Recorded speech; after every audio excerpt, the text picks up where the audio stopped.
یاد رکھیں، میں آپ کو ایک بات کہہ دینا چاہتا ہوں میرے بھائیوں، 2018 کا الیکشن ہوا اور اب 2024 کا الیکشن ہوا، دونوں کے نتائج دھاندلی کی پیداوار۔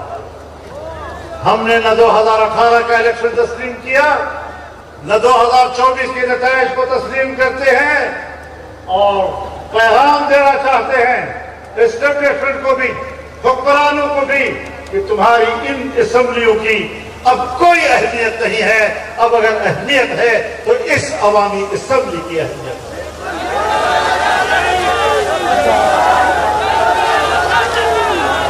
اب فیصلے یہاں پر ہوں گے، قوانین یہاں سے پاس ہوں گے، قراردادیں یہاں سے پاس ہوں گی۔ ملک کے مستقبل کا فیصلہ عوام نے کرنا ہے۔ اگر تم نے امریکہ کی غلامی میں پاکستان کے مفاد کو نظر انداز کیا، اگر تم نے امریکہ اور مغرب کے دباؤ میں ملک کی نظریاتی حیثیت کو پامال کرنے کی کوشش کی، تو یہ بحر بے قرار اور یہ سیلاب اور یہ طوفان تمہیں دن کی طرح بہا کر لے جائے گا۔ امریکہ کا جو یار ہے، امریکہ کا جو یار ہے، اسرائیل کا جو یار ہے، ہندوؤں کا جو یار ہے۔ یہ عظیم الشان اجتماع، اسے صرف عوام کا اجتماع مت سمجھیے، اسے لوگوں کا اجتماع مت سمجھیے۔ یہ انقلاب کا آغاز ہے، یہ انقلاب کا نعرہ ہے، اور ہم یہاں سے اٹھیں گے تو انقلاب کے جذبے سے اٹھیں گے، اور پھر بتائیں گے کہ اب تمہاری حکمرانی ہے یا ہماری حکمرانی۔ قائد قدم بڑھاؤ، قائد قدم بڑھاؤ، قائد جمعیت مولانا فضل الرحمان۔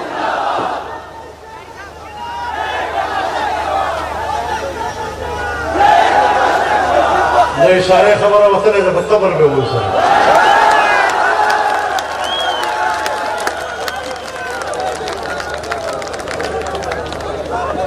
میرے محترم دوستو، آج دنیا میں ہمارے فلسطینی بھائیوں کا خون بہ رہا ہے۔ کسی اسلامی ملک کے حکمران میں کیوں یہ جرأت نہیں ہے کہ وہ اس امت کی نمائندگی کرتے ہوئے، وہ اس امت کی ترجمانی کرتے ہوئے فلسطینیوں کے حق میں آواز بلند کر سکے؟ کیوں ان کی زبانیں گنگ ہو چکی ہیں؟ ہم ان کو بتانا چاہتے ہیں کہ تم گنگ سہی، قوم زندہ ہے، ان کی آواز زندہ ہے، امت زندہ ہے، اور یہ اجتماع پوری امت کی آواز ہے۔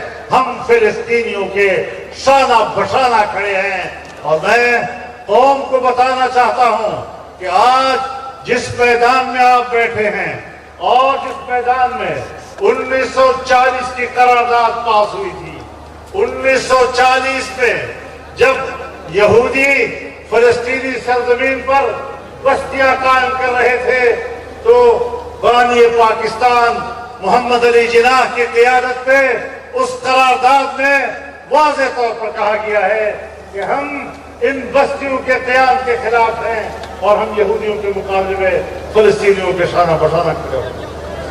جب پاکستان کے قیام کی بنیاد ڈالی جا رہی تھی، تو مسئلہ فلسطین پر اپنے موقف کی بنیاد بھی ڈالی گئی، اور جب پاکستان بنا تو دو واقعے سامنے آئے۔ اس سے اندازہ لگائیں کہ پاکستان کہاں کھڑا ہے اور اسرائیل کہاں کھڑا ہے۔ سن 1948 میں جب فلسطین ہمارے وجود میں آیا، تو قائد اعظم نے کہا کہ یہ برطانیہ کا ناجائز بچہ، اسرائیل برطانیہ کا ناجائز بچہ ہے۔ اور برطانیہ کا لفظ اس لیے کہ 1917 کے معاہدے دالفور کی طرف اشارہ تھا، جو برطانوی وزیر خارجہ نے اس کی بنیاد آئی۔ لیکن جب اسرائیل بنا تو اس کے پہلے صدر نے اپنی خارجہ پالیسی کی جب بنیادی اصول دنیا کو متعارف کرائے تو خارجہ پالیسی کے اساسی اصولوں میں انہوں نے اس بات کا اظہار کیا کہ دنیا کی نقشے پر ایک نوزائیدہ مسلم ملک کا خاتمہ یہ اسرائیل کی پالیسی کا حصہ ہوگا۔ اب پاکستان کے بارے میں اسرائیل نے کیا سوچا تھا اور اسرائیل کے بارے میں پاکستان نے کیا سوچا تھا، ذرا اس تناظر میں اپنی تاریخ کو دیکھیں۔ یہ غلامانہ ذہن رکھنے والے یہ اپنی تاریخ بھی بھول جاتے ہیں، یہ اپنے مفادات کے لیے نظریات بھی بھول جاتے ہیں، یہ اپنے مفادات کے لیے اپنا کلمہ بھی بھول جاتے ہیں، یہ اپنے مفادات کے لیے اپنا دین بھی بھول جاتے ہیں اور اپنے مفادات کے لیے عقیدہ ختم نبوت پر سب خون مارنے والوں کو بھی اپنا بھائی کہہ دیتے ہیں۔ یہ نہیں چلے گا۔ اب اس کے بعد واضح طور پر ہم نے دنیا میں ایک لکیر کھینچ دی ہے، وہ نظریاتی لکیر ہوگی، وہ عقیدے کی لکیر ہوگی۔ آج میرے دینی مدارس پر کیوں دباؤ ڈالا جا رہا ہے؟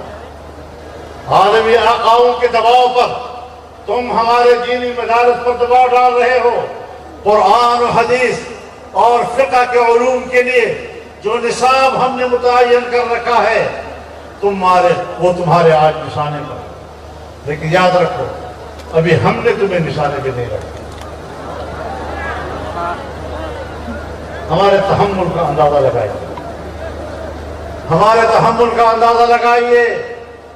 تم نے مدارس کو نشانے پہ رکھا ہوا ہے، ابھی ہم نے فیصلہ نہیں کیا، اور جس دن ہم نے فیصلہ کیا خدا کی قسم کھا کر کہتا ہوں، اللہ کو گواہ بنا کر آپ سے کہنا چاہتا ہوں کہ ملک چھوڑنے پر تمہیں مجبور نہ کیا، تمہیں فضل الرحمان نہیں۔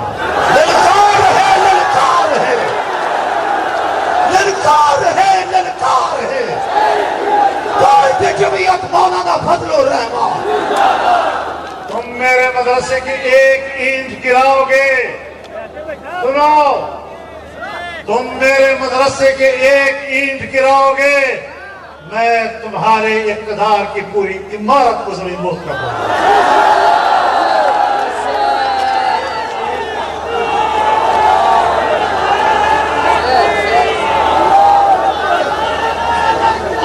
تاجدار ختم نبوت، تاجدار ختم نبوت، جمعیت علماء اسلام، دینی مدارس، قائد جمعیت مولانا فضل الرحمان۔ تم سے ملک نہیں سنبھالا جا رہا، بلوچستان تمہارے ہاتھ سے نکل رہا ہے، خیبر پختونخوا تمہارے ہاتھ سے نکل رہا ہے، وہاں حکومت کی رکھ ختم ہو چکی ہے، مسلح حکومتیں وہ اپنا گرفت مضبوط کر رہی ہیں، اپنا رکھ مضبوط کر رہی ہیں، اور تم لگے ہو اس کے اوپر کہ مدرسے پر پابندی کیسے لگائی جائے، تم لگے ہو اس بات پر کہ قادیانیوں کو مسلمان کیسے ڈکلیئر کیا جائے گا، تم لگے ہو اس بات پر کہ اسرائیل کو تسلیم کیسے کرایا جائے گا۔